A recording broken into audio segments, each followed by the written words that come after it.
I'm back and ready for another big edition of EFL TV for Ferntree, Gully, Holden and HSV, your local community dealer.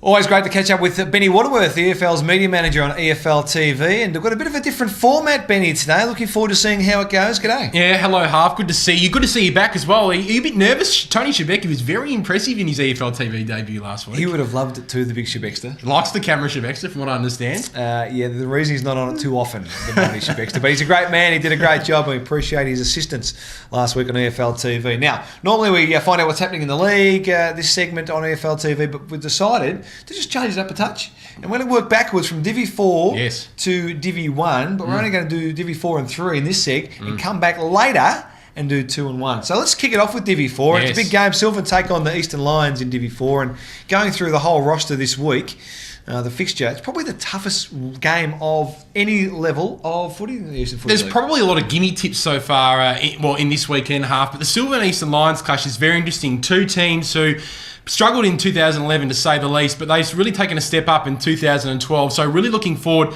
to seeing the result of this game. Look, for Sylvan, for both teams, in fact, they had pretty easy victories a couple of weekends ago, so great time to test themselves. They currently sit 3rd and 4th, respectively, on the Division 4 ladder. Look, the key for Sylvan, as it has been so far this year, and it will be for the rest of the year, is Ash Froud. Yep. He's kicked 32 goals from five games so far this season, so interesting to see which Eastern Lions player gets on him, James Top, or whether they go with a little bit of experience in Lee Rankin. For mine, though, the Eastern Lions have got a great, or both teams have a great spread of youth and experience on their team. But the Sylvan midfield at the moment with the Tui boys, Adam Ewing, and of course Ash Froud up forward. Sylvan for mine in this one half. Of course, it's up at Sylvan Recreation Reserve, so take your earplugs up there. But certainly looking forward to seeing the result of this one. Sylvan for mine, and I think to overtake Eastern Lions and get into 3rd spot on the ladder. Are they over or underachieving at the moment, Sylvan? I think I don't know if they're overachieving. I think they were certainly bound to improve so far in 2012, but they're doing quite well at the moment. They're 4 and 4. I expect it to make it to 5 and 4. Whether they were going to make finals this year, I didn't think they would. So maybe a little bit of overachieving, you could possibly say. Okay, Sylvan, the home ground factor, getting them over the line against the Eastern Lions. To Division 3 now, mate. We get Ringwood taking on Templestowe. Interesting game, this one. Tempe have won 4 of their last 5. This game's at Jubilee Park. Does it suit them? I reckon it does suit them. Of course, Ringwood are known as, Jubilee Park is their home ground, but Templestowe, the likes of Jamie Bain, Kay Magamez, the other 2 Bain boys as well, like to run, like the open spaces. So Jubilee Park will probably suit them, even though it is, of course, Ringwood's home ground. Ringwood have had a couple of easy-ish games over the past couple of weeks. They defeated the Warrandyte Footy Club and the Whitehorse Pioneers over the past couple of weeks as well. So for mine, Templestowe, I think this will suit them. They've won 4 of their past 5. They're starting to slowly sneak up that Division 3 ladder. They're going about their business very nicely. I think they'll be able to make it to 5 or 6 come Saturday afternoon. Are they premiership contenders? They've got a bit, I think they're a little bit behind North Ringwood and Baronia at the moment. North Ringwood are clearly the premiership favourites, but we all know what North Ringwood's form's been like in the finals over the past couple of years. What a slap that is. Yeah, well, it's true. They've only won 1 of their past 5 finals half. They've been fantastic home and away season.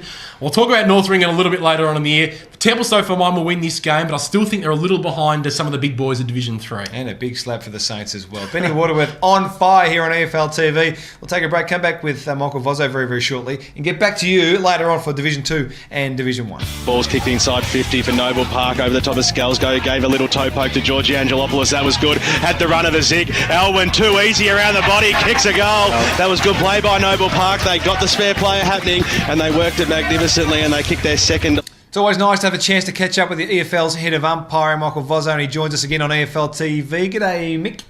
Half, how are you going? Going very well, thanks, mate. That's all right. Very well. Now, one game on the weekend last weekend was the Noble Park Baldwin game, and we talk about that because there were a few incidents in that game that have raised the eyebrows, perhaps, of the umpiring fraternity in the Eastern Football League. And a lot of those incidents, I think there was 4, where players were slung or pushed over interchange fences. Is that right? Yeah, it was a bit unusual, but just in the one game we had 4 guys.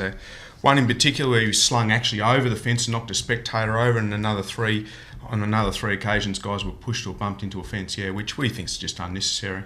So it was George Angelopoulos was the first one to have a look at with Alan Murray from Baldwin. Jared Wright from Baldwin slings Nick Williams over the fence. Cohen Howe from Noble Park pushed Charlie Hendry over the fence, and then Charlie Hendry pushed Luke Cody into the fence. And at the Ballman too, they've got the fence which is pretty close to the boundary line as well. So it's really dangerous play, isn't it? Yeah, it is. Look, I mean, the ruling is that all boundary lines will be at least 3 metres from the nearest obstacle, whether it be a gutter or a fence. So there's a minimum of 3 metres. So it's the same at every ground. But with these situations coming about, and in particular from the weekend that was so regular, maybe we might have to look in the future of bringing the actual boundary line further in. Is it an occurrence that has been increasing over recent years? Is there a stat kept on? I don't know if there's a stat kept on it, but is it seeming more happening more at the moment? Oh, look, we noticed a couple that happened last year, and actually at the start of the year, what we did, we put together a video piece for all coaches to have a look at in regards to dangerous play, dangerous acts, and we highlighted about 3 or 4 instances in the last few years where players have been pushed into the fence. One player, I think it was Mark Addard, a few years ago, actually had to have facial surgery after being pushed into the fence. So we want to try and see if we can outlaw this in the next few years. And what we need is the players and the coaches to be on board, because as umpires, all we can do is react to it. We can't prevent it from happening. So we need the players and coaches to be on board with this. What are those reactions? What consequences are there for these transgressions? Look, certainly from the circumstances on the weekend, in 3 of them, a free kick was just all that was warranted. Yep. Probably on one of them, in particular, the sling over the fence, he certainly should have been yellow carded, and I think the umpire made an error there, not yellow carding him, and perhaps I think that I wouldn't have been unhappy if he was reported, actually, for that instance, because he should have released the tackle prior to going over the line. And lots been talked about this week in the AFL with Eddie Betts and the Josh Hunt situation where he's standing on his hand and things that filter down to grassroots footy. Do you see this as a reaction from local players to what's happening in the AFL? It's very hard to tell. I mean, to me, from the weekend, it just looked like all the players wanted to do was actually hurt their opponent. Yeah. And in the actual rules of the game and the purpose of the laws, it actually stipulates that players shouldn't be they should try and prevent their opponent from being injured as much as possible. We understand it's a body contact sport, but in these circumstances, they just shouldn't have been. The players could have avoided every single one of them. Well, how can they be avoided? I mean, what is the mindset of a player when they find themselves in that situation, particularly close to a boundary line? Oh, well, look, certainly for the Angelopoulos one, where the ball actually has already gone through for a behind, and he actually bumps Murray in the middle of the back after the ball's gone through for a behind. So the umpire correctly didn't even award a behind. So, in that circumstances, the ball was dead. So, and then a couple of the others, if you have a look, the ball's basically dead. Ball's gone over the line. Boundary umpire's already actually pretty much blown his whistle for the ball to go over the line. So we just think that they can be averted, I guess. Just the 3 words that footballers should know: duty of care. Exactly. Yeah, well, that's the negative news from that game at Baldwin on the weekend. But there was great news in the reserves, an all-female officiated match in the reserves. Yeah, look, it was great. Unfortunately for one of them, Katrina Stupinski, she missed out because she had a bit of an illness there, so she was devastated to miss out. But all the rest of the girls did a really good job. We're really proud of the way they umpire. They don't get it as a token gesture. It genuinely goes to the best performing female umpires, and they're all up to that standard and going really well. So we're really proud of how they're going. Well done, girls. Hopefully we get many more in the EFL system, umpiring system, very, very soon. Well done, Michael. You're doing a great job with the umpires. Hope it continues. Terrific. Thanks, Far. Michael Vozzo, the head of EFL umpiring on EFL TV. Wants to get around onto the left boot. He's got a weird kicking style, but he goes in the Allen direction. Front spot, Sanfilippo, but Georgie Angelopoulos, this is how you play front and centre. Backs it around the body, and he stuck it through, Georgie. That's his first for the afternoon. Benny Waterworth rejoins me on EFL TV as we get ready to have a look at Divi 2 and Divi 1 games of the round. And we go to Divi 2 first up, Benny.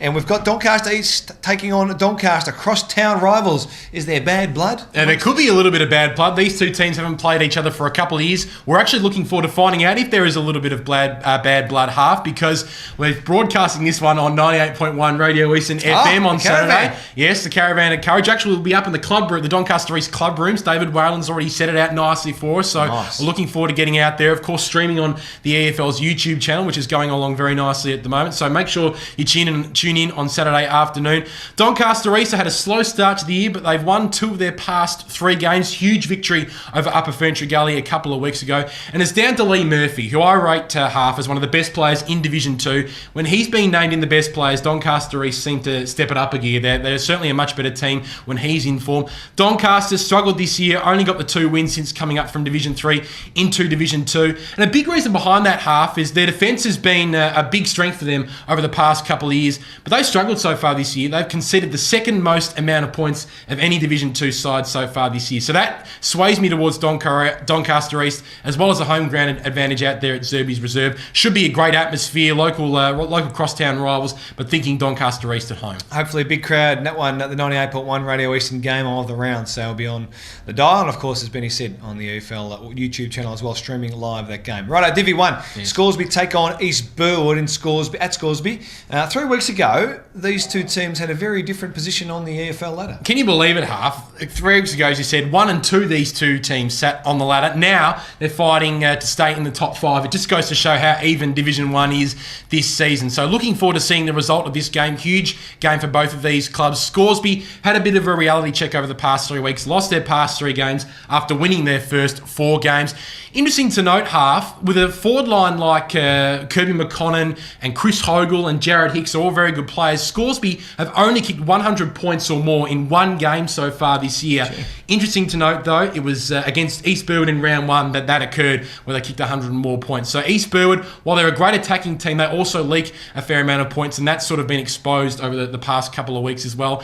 At Scoresby, I think the Pies will probably get up, but East Burwood, they'll be keen for some revenge after getting thumped by Norwood 2 weeks ago, getting thumped by 88 points. No one really saw that result coming. So East Burwood will be out to sort of make up for that performance. But Scoresby, for mine, they're due for a win after 3 consecutive losses. I think the Pies will be able to get up in this one. The Pies at home in Divi 1. It's going to be a great round of EFL footy. You can catch the 98.1 Radio Eastern game of the round between Doncaster East and Doncaster from 1 o'clock. From 1 o'clock and right through until 6 o'clock. And, of course, EFL TV is the only place for the latest updates in the world of the EFL. Thank you, Benny. Thank you, Half. Great to be back. We'll see you next week.